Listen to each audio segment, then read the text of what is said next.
The House of Representatives, the House Infracrom willing to suspend probe, Senate should also defer, sabi ni Ridon. Okay, tignan nyo po Tito Soto, makinig ka. Tignan mo kung paano kayo i-treat dahil sa kitang-kita kang tuta ng speaker. Kita mo, inuutusan lang kayo. Sabi ni Ridon, willing daw siya na mag-step aside. Hindi na ituloy. Wag nang ituloy yung probe nila. Yung kanilang investigasyon sa flood control. Pero kayo din sa Senado, sumunod kayo sa amin. Nakita mo ba, parang ang liit-liit lang at ang bata-bata pa ni Ridon, Tito Soto? Inuutusan ka. Tito Soto, makinig ka raw kay Ridon. Inuutusan ka ng amo mong si Ridon. Ganyan na kaliit ang tingin sa inyo. Ganyan kaliit ang tingin sa Senado ngayon. Natutuwa kayo yung bumoto kay Tito Soto. Anong tingin sa inyo kahit maliit na congressman? Maliit ba si Ridon? Kasi yung itsura niya mukhang maliit lang.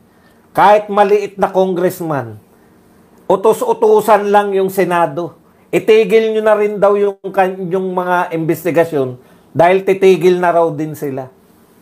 Kita mo, Tito Soto, yung ginagawa mo sa Senado? Maski yung maliit na mga senador na wala pang, ngayon pa lang nakilala, inuutusan ka na. Ikaw, inugatan ka na rin sa Senado, utos-utusan pa. Inuutusan ka lang ng mga literal na maliliit na congressman. Nakakaawa ka naman, Senate President. Ganun ang tingin sa inyo. Hindi ka na Tito Soto, Tuta Soto ka na. Okay. Alam po ninyo, wag natin basahin yan. Mga ngatwiran lang. Simple lang po. No? Hindi na nila malusutan. Total, gusto nyong mag-imbestiga, di ba? May pa isa-isang congressman na nanawagan. Ang ganda na nilatag ni Erice. Tinanong niya ng tinanong, kung sino man yung, nakalimutan ko na kung sino yung tinatanong na hindi maipaliwanag. Kasi, ang makakapagpaliwanag, sino ba yung tinanong ni Erice? Nakalimutan ko na lang, bigyan nyo lang ako na ideya. Nagtatanong sa Erice, tapos hindi maipaliwanag, di ba? Hindi maipaliwanag nung tinatanong niya. Sabay ang konklusyon ni Erice,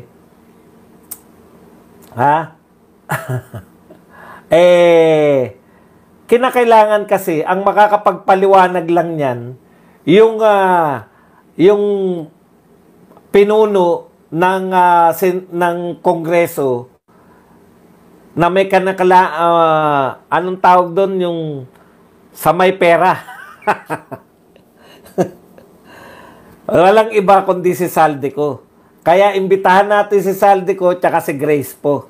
Ayun. Kaya pinatitigil na, Ridon, wag ka nang magpaikot-ikot pa ng kung ano-ano.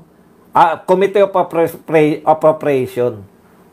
Kaya pinatitigil na yung investigasyon mo dahil pinatatawag mo na si Saldico. Hindi mo ba alam na, according nga kay Magalong, si Saldico ang correct, isa sa mastermind. Sino pa kaya yung isa?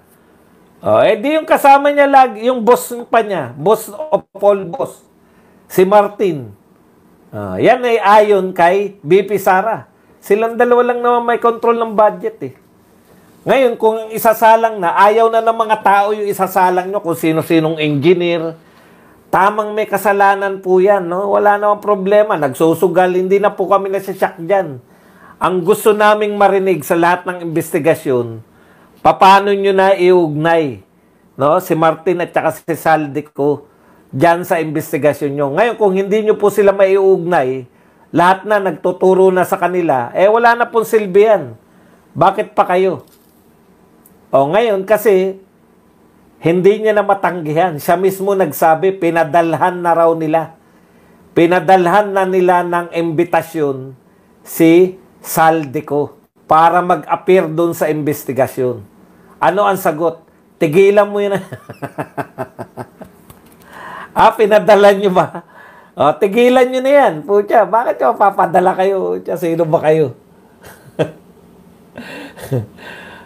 Ay, thank you very much sa nagpakape Si Ishibashi, thank you very much sa 800 yen na pangkape. Maraming salamat, Ma'am Ishibashi. Okay, punta na po tayo rito. No? So, yan lang po ang tanging dahilan yan. Kaya pinatitigil na si Ridon. Iniimbitahan mo kasi si Saldico.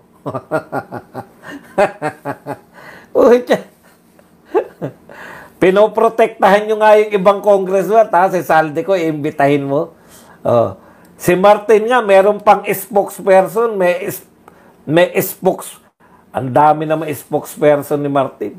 Dito nyo po makikita kung gaano ka-spoiled yung mama, di ba? Oh. Hindi mo ba kaya magsalita para sa sarili mo?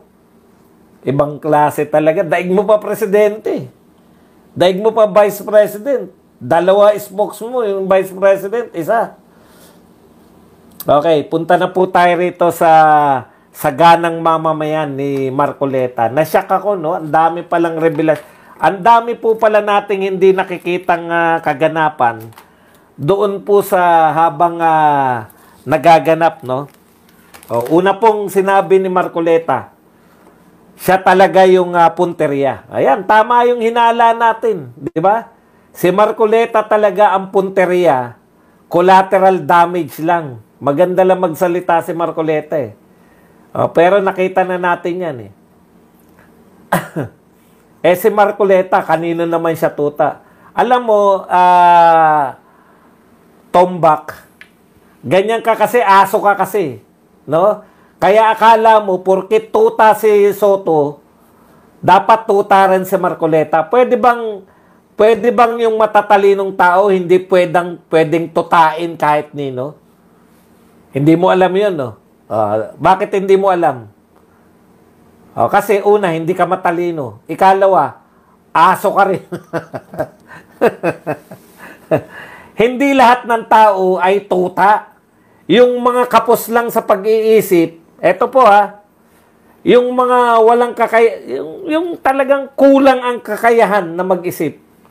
At ambisyoso, karamihan yun lang po ang mga nagiging tuta. Hindi mo ba naintindihan yun? Si Marcoleta, hindi po sana yan na nangangamuhan. Nakilala namin yan sa ABS-CBN. Sino sa tingin mo amo niya nun? Amo niya Duterte noon? Utot mo, kung amo niya Duterte, bakit hindi nagmemyembro yan ng PDP laban? Hindi siya kalagi kasali. Guest candidate lang. May mutual respect sila ni Duterte kasi pareho silang matalino. Hindi mo mauunawaan yan. Sino ba yung si Tombak? Tombak, hindi mo mauunawaan yan. Kasi ang alam mo lang, mangamuhan. Naintindihan mo? Okay. Okay. Ang tinatahak ni Marcoleta, papunta sa kasagutan. Ngayon, ang tinatanong, pinapalabas nila, mali na kasi yung tinatahak eh. Dapat kasi, ang investigasyon sa Senado ay para lang sa in aid of legislation. Diba? Actually, si Marcoleta yung bumabanat ng ganyan eh. Nung nag-iimbestiga pa yung mga binabanat, sari-saring investigasyon pa po sa mga Duterte, ang ginagawa ng mga congressman, siya po yung nagko-question yan. Kino-question niya yung mga kapwa niya congressman, anong batas yung gagawin natin? Bakit tayo nag-iimbestiga ng ganito?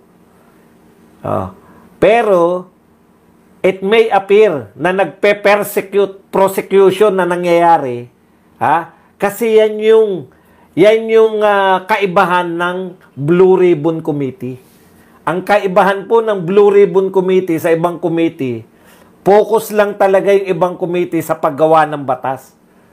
Ang Blue Ribbon Committee po, talagang yan yung committee na nagbabantay, nag-iimbestiga ng mga pagkakamali, mga malfeasance, misfeasance, at malfeasance ng mga tao sa gobyerno. Nakikimalfeasance. Sila po ang tumitingin, sa madaling salita, kung ang ginagawa ng mga ahensya, ang mga tao ng gobyerno, ay mga umaayon sa batas yung ginagawa nila. Yun po. Special committee po yan na mag-iimbestiga ng mga tauhan ng gobyerno. Kaya hindi po maiiwasan na talagang kung iimbestigan mo ang katiwalian, matutuklasan mo yung mga, dapat talaga matuklasan mo yung mga mastermind yan, kung sino yung, hindi mo maiiwasan eh. Kasi yan yung trabaho ng Blue Ribbon. Alamin kung may katiwaliang ginagawa. Obvious naman na may katiwalian eh. Kung very obvious na may katiwalian, ang gagawin mo lang ba gagawa ng batas? Tignan po ninyo yung tunguhin. Sabi nga ni Marcoleta, saan ba patungo ngayon? Kung mali ang kanyang pinatutunguhan ng investigasyon, saan ba papunta yung investigasyon nila Soto, nila Lacson?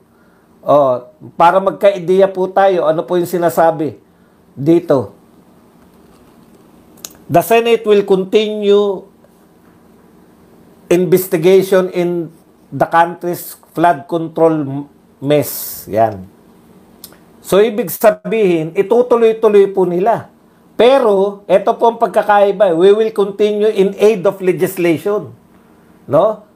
Tuloy pa natin. As the new chair of the Independent Commission has a separate task, but it will complement the Senate Blue Ribbon. We must coordinate closely. So, eto itinatayo pa lang o nakatayo na, makikipag-coordinate sila. Kita mo yung tunguhin? Senator Lacson at sa napakahusay na Tito Soto, no? Sa napakagaling mag-isip na Soto, Tito Soto pala. Sa napakahusay na Soto, makinig ka. Ang Senado ay separate. Meron tayong 3 co-equal branches of government. Separate kayo sa administrasyon. Hindi kayo tauhan ni BBM. So, ibig sabihin, ang inyong investigasyon, Soto, ay dapat separate.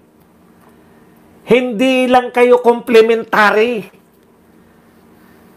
Magkaiba. Nauna nga kayo mag-imbestiga eh. Dapat, yan yung problema eh. Kung mali pala si Marcoleta, at least meron siyang tunguhin. Kayo, ano tunguhin nyo? Collaboration sa gobyerno? Asan na yung check and balance? Wala. Kung kayo'y ngayon ko lang po narinig na mag-iimbestiga ang Senado para magtutulungan sila ng investigasyon ng gobyerno o ng administrasyon o ng executive. Mali po. Iba po kayo. Hiwalay po kayo.